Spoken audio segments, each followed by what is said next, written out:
Hello and welcome to another Warhammer 40,000 INDOMITUS miniature review. This time I will be reviewing the Primaris Chaplain.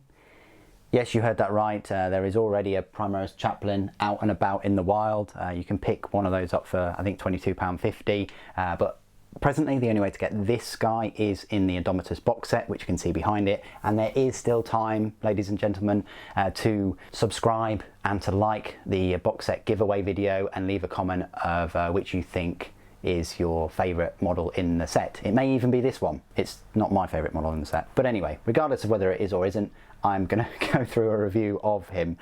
We'll look at the detail and then I'll do some size comparisons, and we'll go through all of the rules for him. I'm not going to go through all the litanies of battle because I have a sneaky feeling that Games Workshop in a couple of months, less than 2 months, are going to slightly change them in the new Space Marine Codex.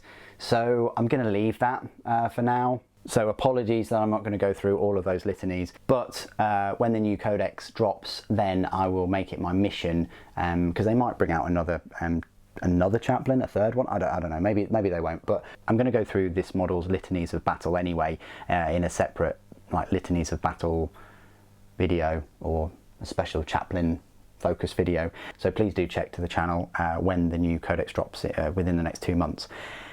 So the model itself, a fair amount of detail. I do like the look of this one, although I prefer the older one. I like how they've gone for a chaplain that's sort of shouting out a litany of battle or litany of hate or something. It's a very action orientated pose, I want to say, comparing him to the one on Games Workshop's website, which is right here, this Primaris Chaplain, and that's what he that's what we had before, and as I say, £22.50, that's what you'd be expecting to pay for him. I really like this this chaplain. I thought the right leg was a bit weird the way it was posed, but I did like the rod of office and the kind of iron halo thing above his skull mask. I do like chaplains with the skull masks, and that was an advert kind of thing for the new Absolver bolt pistols, which this chaplain does have. You'll be pleased to know, pleased to see. And unlike the Judicia, he does include 2 shoulder pauldrons, albeit this shoulder pauldron is kind of, merged, moulded onto his arm, and I don't like when Games Workshop do that, because there's not a separate kind of separation as much as if you just have to sort of glue a shoulder pauldron on. But yeah, again, like the Judicia, similar kind of models, lots and lots of skulls. I think the Judicia has more skulls. I don't know. We need to have a skull off, don't we? Maybe I'll do a separate video on that. But yeah, he's got a skull.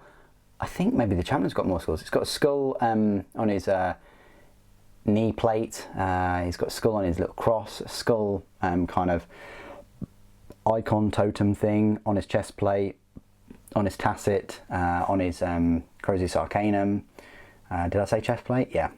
On his Absolver bolt pistol, a couple of them, and one on the Purity Seal, one on the shoulder pauldron, on his power plant, one on his fan brace, another couple on his shoulder pauldron, a few on the reverse of his power plant, another one on his fan brace, and I think that's about it, unless you can see any more, guys. But yeah, so he's shrouded with skulls, absolutely fine. I like the way that they've gone for like a bionic metal face with a normal human face. So he's got this like bionic adamantium skull kind of thing that's going on.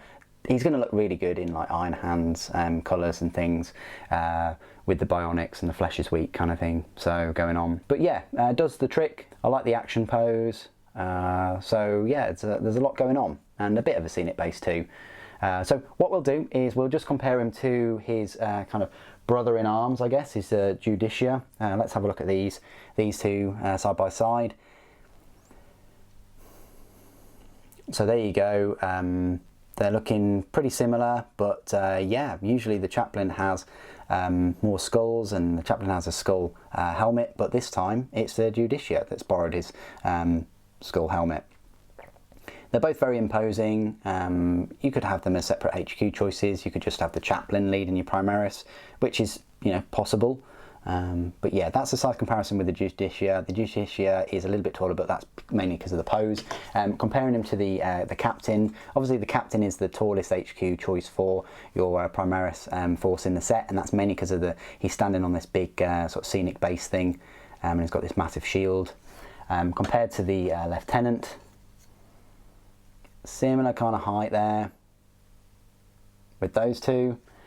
And then just the Blade Guard Ancient, I guess we can see him. He's a bit smaller than the Blade Guard Ancient, again, just because of the pose. And let's do some comparisons with some Necron models. So I've got the Destroyer Overlord, I think, which I guess probably similar kind of role, but he is taller. The Overlord himself is a fair bit taller. So if he's going to toe with these, he's going to be in a bit of trouble. And then the Scorpek Lord is, yeah, fair bit taller. So other than the Captain in terms of height, most of the Necrons are sort of taller. But yeah, when you compare him to a normal Necron warrior, of course, yeah, he is taller than just the usual ones. I won't even show you the Scarabs.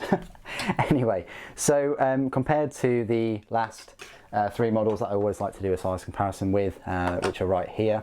Move the camera down. So you've got a Legacy Space Marine here on the left, which is barely up to his chest plate, I want to say. Slime Marbo is, yeah, again, maybe just up to his chest plate. And then a normal Primaris, you'll be pleased to know, is a very similar height, if not exactly the same height, especially if you gave the Chaplain a helmet. So that's great news. If you've got other Primaris, he's not going to look out of place. He's got a slightly larger base. I think that's a 40mm instead of 32mm. So yeah, surrounding him with normal Primaris. If you wanted like a vanilla force of just him and, you know, Primaris and maybe a tank or two, and some specialist units, then yeah, he's going to look right in place in amongst them all, leading them. So now what I will do is go through all of his rules, which can be found in the Edge of Silence supplement, which comes with the Indomitus box set. I'll compare his rules to the rules in the Space Marine Codex, which came out September 2019, probably a little bit out of date. Well, not really out of date because the new Codex hasn't come out yet, but that is due in October. So if it's, you know, if we haven't already got to October, then please be aware of that. So I don't know how much his match play points cost will be, but his power points cost is a 4, which means he's the same power points cost as both the Primaris Lieutenant and the Judicia. His stat line is exactly the same as the Judicia, so it's a movement of 6 inches, weapon skill 2+, ballistic skill 3+, strength 4, toughness 4, 5 wounds, 4 attacks, leadership 9, and a save of 3+. So exactly the same stat line there. Model is equipped with an Absolver Bolt Pistol, a Crozius Arcanum, frag grenades and crack grenades. So the Absolver Bolt Pistol is the same pistol that the Judicia has, so it's a range 18-inch, pistol 1, strength 5, AP -1 and a damage of 2. Frag grenades and crack grenades work as they usually have done in the past. The Crozius Arcanum, which is a different melee weapon compared to the Executioner Relic Blade that the Judicia has, is a melee weapon. It's a strength +2, AP -1 and a damage of 2. So his strength is now strength 6, AP -1 is alright and damage 2 is alright. In 3rd and 4th edition, I think the armor penetration, it worked differently, but it was like armor penetration of 3, which meant that it would just slice through Space Marine armor. That's not the case with Crozius Arcanums. They're kind of like a power weapon, but not as good as like a power sword, which has boosted power swords, but it's you know, dropped the effectiveness of these other power weapons. But what it lacks in armor penetration, it makes up with, you know, an extra strength. But compared to the Executioner Relic Blade, where that is strength +3 and armor penetration of -3, but with the same damage of 2, and you're getting the mortal wounds, he's not going to be as good in close combat as the Judicia. So bear that in mind. I mean, it's nice to get him in combat, but the main reason you're going to get him is for his buff to your other friendly units with the Litany of Hate and the Litanies of Battle. So his abilities, Angels of Death, and then Spiritual Leader's Aura. So friendly chapter units can use this model's leadership characteristic instead of their own whilst they are within 6 inches of this model. So that's nice, especially if their leadership is 8 or 7. I mean, the Assault Intercessor's leadership is 7, but there aren't that many units in Space Marine Codex which are leadership 7 or you know, most of them are 8 or 9. There's a lot of them that are 8 or 9, so your mileage may vary for that ability. And then the final ability is Rosarius. This model has a 4+ invulnerable save. Again, that might come in handy. He's got 5 wounds and he's got a normal save of 3+ and a 4+ invulnerable. That was one of the best things about chaplains, is that they were a cheaper version of like a captain or a force commander, and they had the same 3+ save, so you couldn't get the 2+.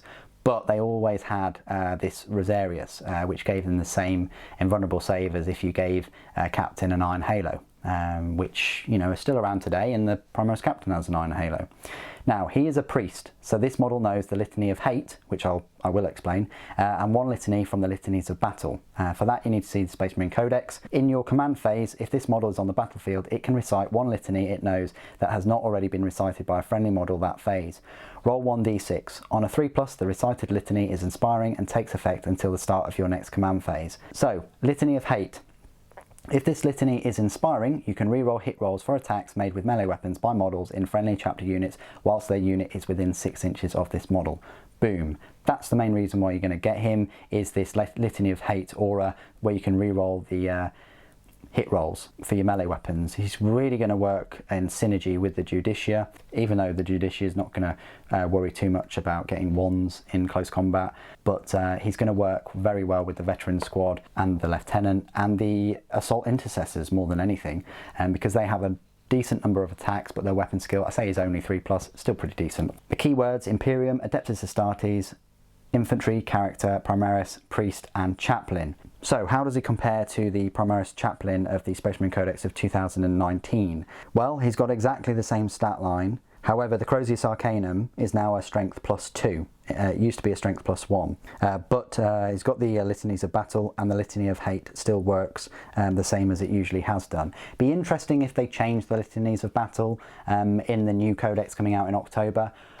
As I said before, I will look closely at both of the codexes and see if that's changed. I have a feeling that it might be tweaked and changed a little bit. So stay tuned to the channel for that additional video, which I will be putting up as soon as I get my hands on the codex. It'll be close to that. What do you guys think of the Primaris Chaplain, the model itself, and the rules? Do you think that it's missing anything? I think it's quite a well-rounded HQ. I can see myself running one of these instead of a captain or a lieutenant. He's got an alright range weapon, he's got an alright melee weapon, but that ability to reroll your missed hits with melee weapons is just so enticing. It's one of the main reasons why you'll pick him, and you'll have him around your assault intercessors, you know, a squad of 10 of them with him nearby, and your Blade Guard veterans. It's going to be very, very juicy for hitting with all of those melee weapons. So that's the main reason why you pick him, to buff your units nearby. Please put all your thoughts and opinions down below, as always, in the comment section. It would be great to hear from you. Thank you ever so much for joining me today. Thank you for watching. The Emperor protects.